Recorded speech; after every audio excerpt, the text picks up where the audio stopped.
Back to Nokia, जीना इसी का नाम है। मेरे साथ हैं राजश्री उर्फ सलोनी उर्फ कितने और नाम बताओ इनके, इतने सारे नाम तो आपको मिले हैं, लेकिन प्यार के नाम से भी आपको तो बहुत लोग बुलाते होंगे। राजी। राजी, अच्छा, इस नाम से आपको कौन कौन बुलाता है? मेरे एक दोस्त है समीर चौगुले, उन्होंने मुझे पहली बार बुलाया था राजी। लेकिन एक चीज मुझे ही मालूम है कि नाम दिया हो या ना दिया हो, लेकिन प्यार बहुत लोग जो हैं वो इनको जिंदगी में देते रहते हैं। आइए मैं अपने अगले गेस्ट को यहाँ पर निमंत्रण देना चाहता हूँ।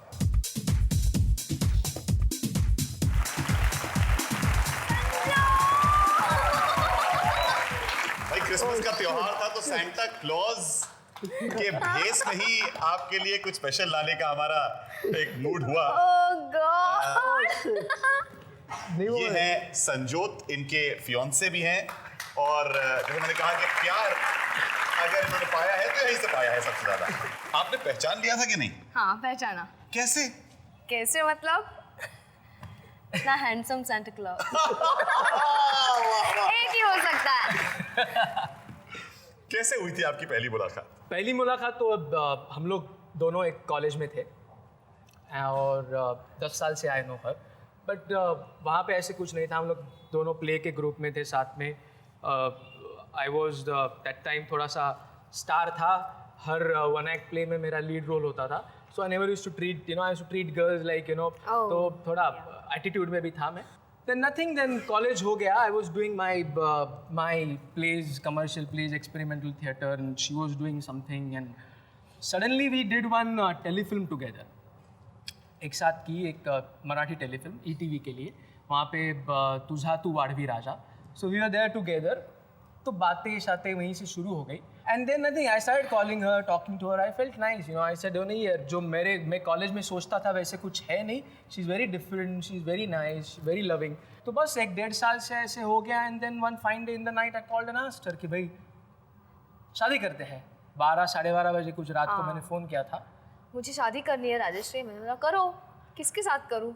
तुम्हारी मम्मी को कहो कि अच्छी सी लड़की ढूंढे और कर लो। नहीं लेकिन मुझे तो अच्छी लड़की तुम ही लगती हो, फिर मुझसे शादी कर लो, क्या बात है? वाह, क्या यूनिक अंदाज था प्रपोज करने का, और क्या यूनिक अंदाज था इनका एक्सेप्ट करने का। हाँ, उस अंदाज से क्या केमिस्ट्री बनी है, चलिए हम लोग आप भाप लेते हैं साथ में।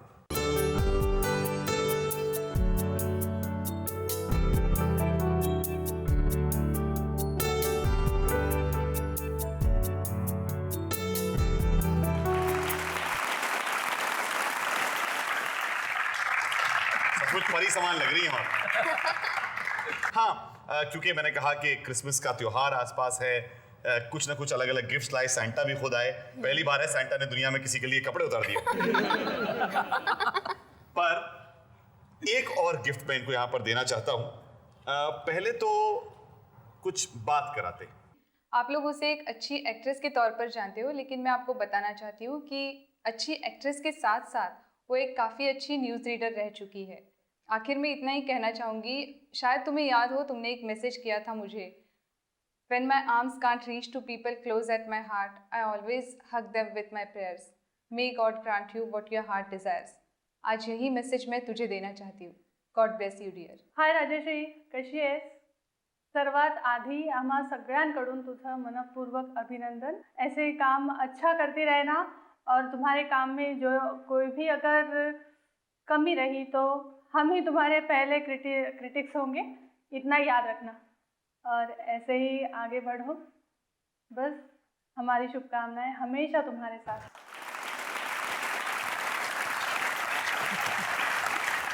Sweet sweet surprise. कौन है ये लोग? आपके कॉलीग्स रहे हैं ऑल इंडिया रेडियो के ज़माने में? Yes, I was working in All India Radio as a news reader, और ये सब मेरे दोस्त हैं, मेरे साथ काम करते थे, मेरे कलीग्स हैं. इतने सारे दोस्त उस समय के। अनफॉर्चुनेटली क्या होता है कि रेडियो पर काम लोग जब करते हैं तो उनकी आवाज़ें आप पहचान जाते हैं, चेहरे नहीं जानते हैं। किसी और को बुलाना चाहता हूँ यहाँ पर, आइए प्लीज।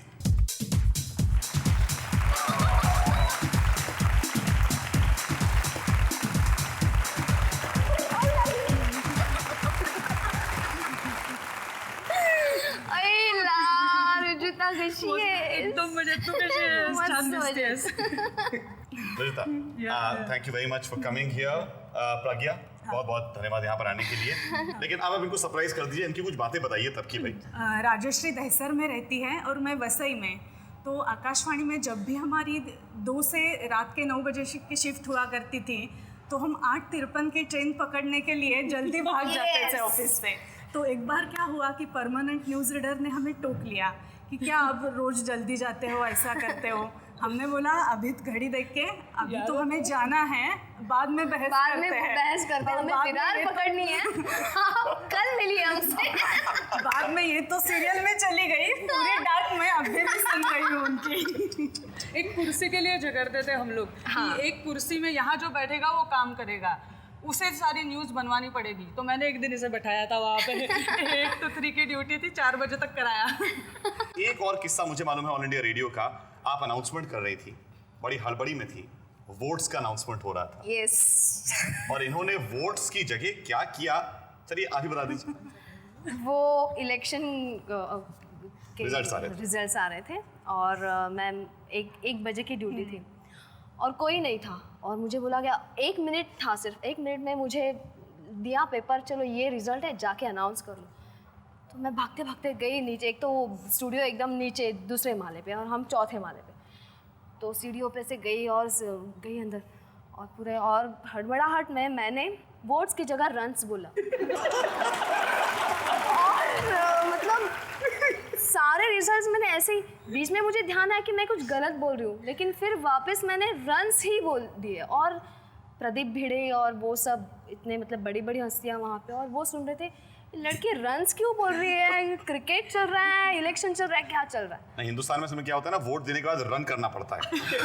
लेकिन एक लास्ट रिक्वेस्ट हमारी आपसे, सब ने कहा है, हम भी कहेंगे, एक गाना सुना दीजिए। ओह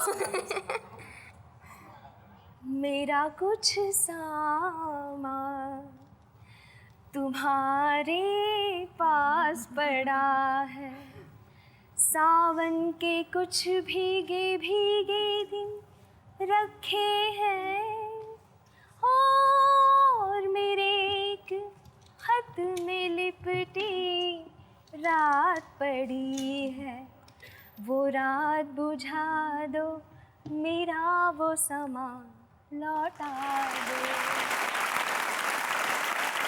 कहीं दोस्ती के रिश्ते, कहीं चाहतों के किस्से, कहीं हल्की फुल्की रंजिश, ये भी प्यार के थे हिस्से। यादों में जो